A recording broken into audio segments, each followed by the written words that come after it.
Ayun, one click na guys, hindi tulad kanina na ilang padyak. Tapos andar saka yan, ang ganda na ng tunog ng kanyang makina ngayon, nawala na yung kanyang lagitik. Ayan.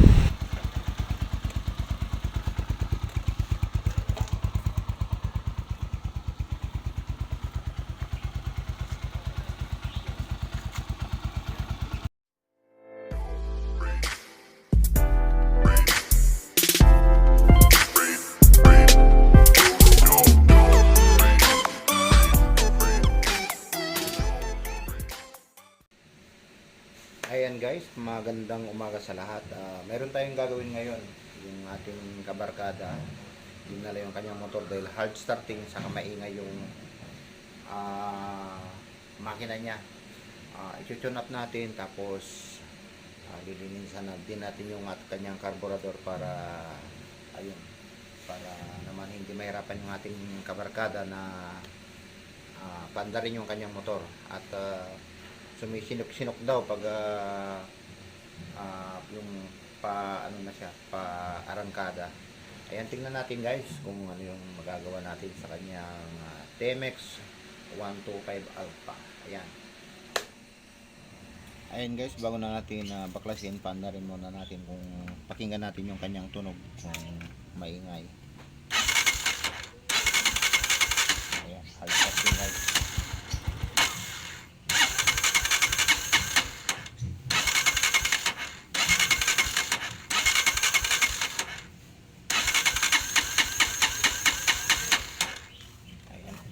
Starting guys.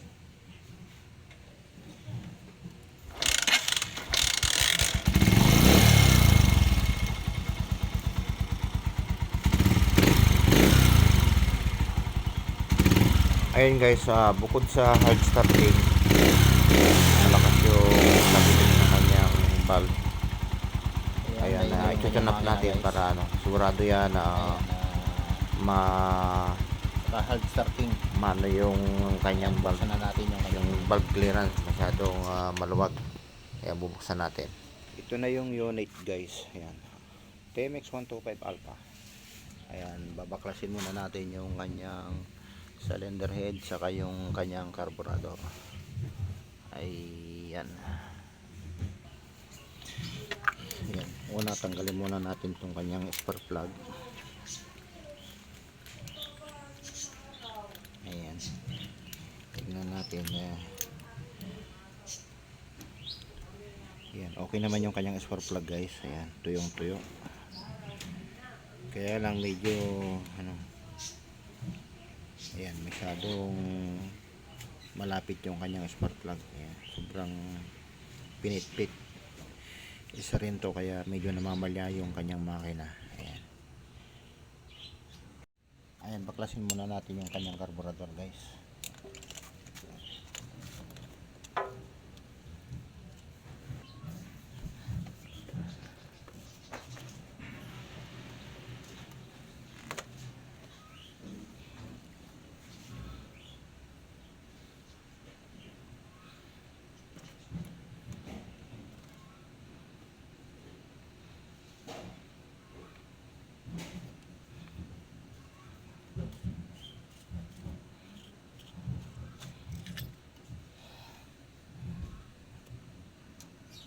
Ayan, marumi na guys yung buksan natin.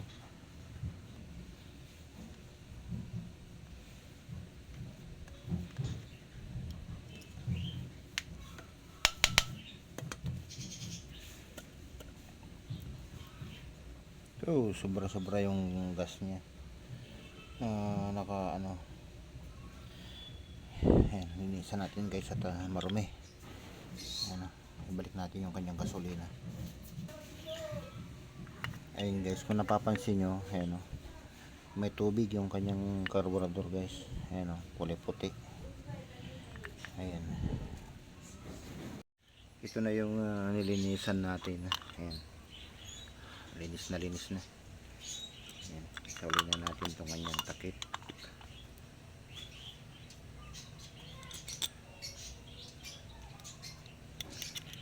na ang dumi. Ayan, naibalik na natin yung kanyang mga bolt. Ayan, ikakabit na natin.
Ito guys, naibalik na natin yung kanyang karabador.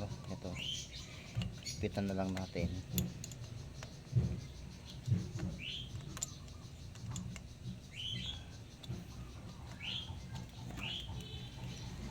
Tapos ipit dito.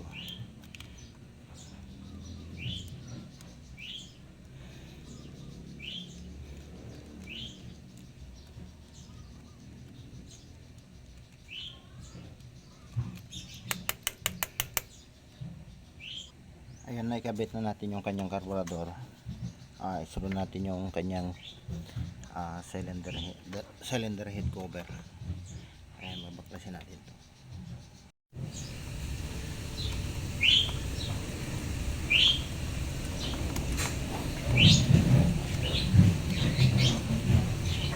Ayan, natanggalan natin yung kanyang cylinder head cover. Tingnan natin. Ayan, maluwang guys. Ang laki ng clearance. Ayan, gagamit tayo ng pillar gauge. Dali lang at kuko tayo ng pillar gauge. Ito guys, ito yung pillar gauge natin.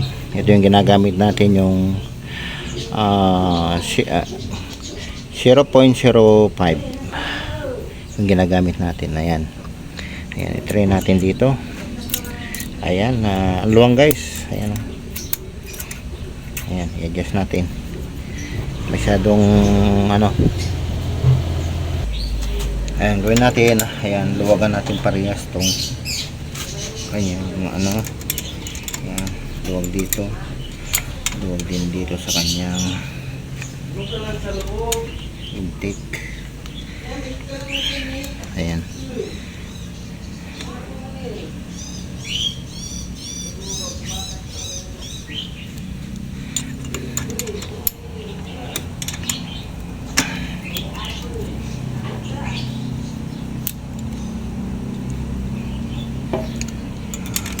konting higpit pa.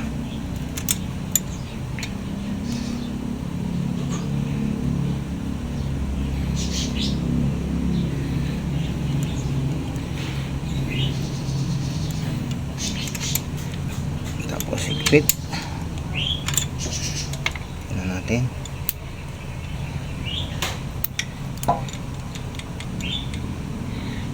Ayan, okay na to guys, okay na. Sa kabila naman.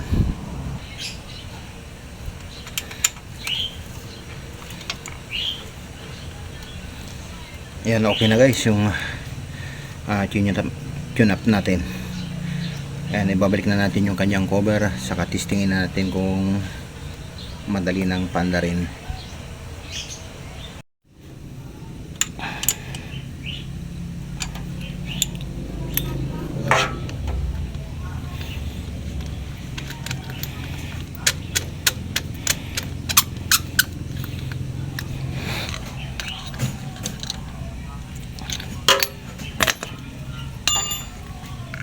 Ayun,